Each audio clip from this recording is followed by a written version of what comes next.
presented by Sec Music Bhojpuri। जौन हमारा दिल से कोइले बिया खेलवाड़ हो, जौन हमारा दिल से कोइले बिया खेलवाड़ हो। हे छठी मैया रौरा करी विचार हो, पल भर में हमके रोआ के कोइली लाचार हो।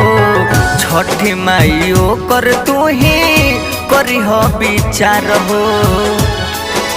माई हो माई ए छठ मैया, माई हो माई ए छठ मैया। जौन हमारा दिल से कोइले बिया खेलवाड़ हो, छठी माई कर तू ही करी हो विचार हो।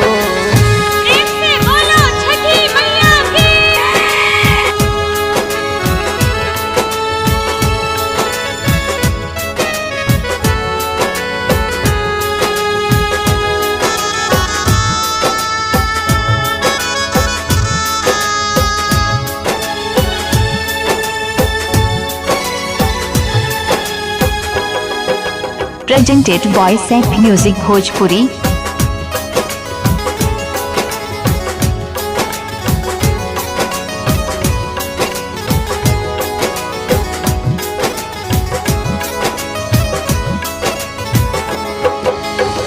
करिले गुहार तनी कद विचार हो, केहू के दिल से अब ना हो खेलावाड़ हो।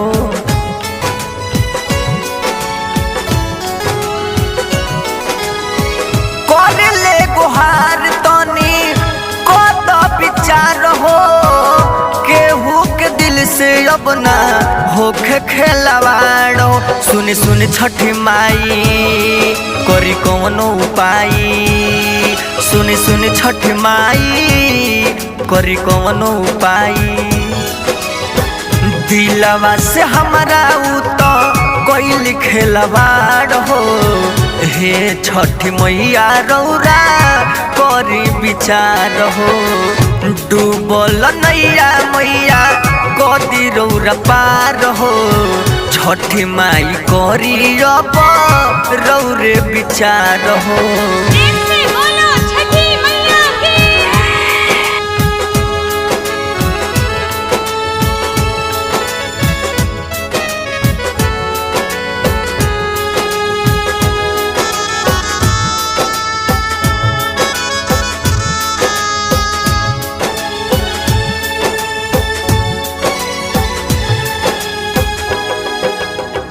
Presented by Sec Music Bhojpuri।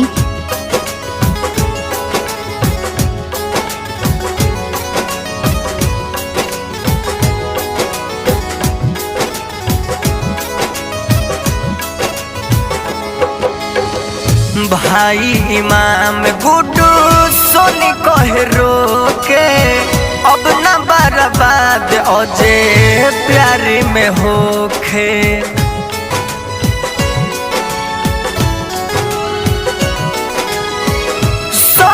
Govind सोनी मनी है न बतिया, अमित अकेला के आखरी बरतिया। सुन सुन छठी माई कहीं रौरा से आई, सुन सुन छठी माई कहीं रौरा से आई। पावन पवित्र हवे रौर त्योहार हो। हे छठी मैया रौरा करी विचार हो, जौन हमारा दिल से कोइले बिया खेलवाड़ हो। हे छठी मैया रौरा करी विचार हो। Presented by Sec Music Bhojpuri।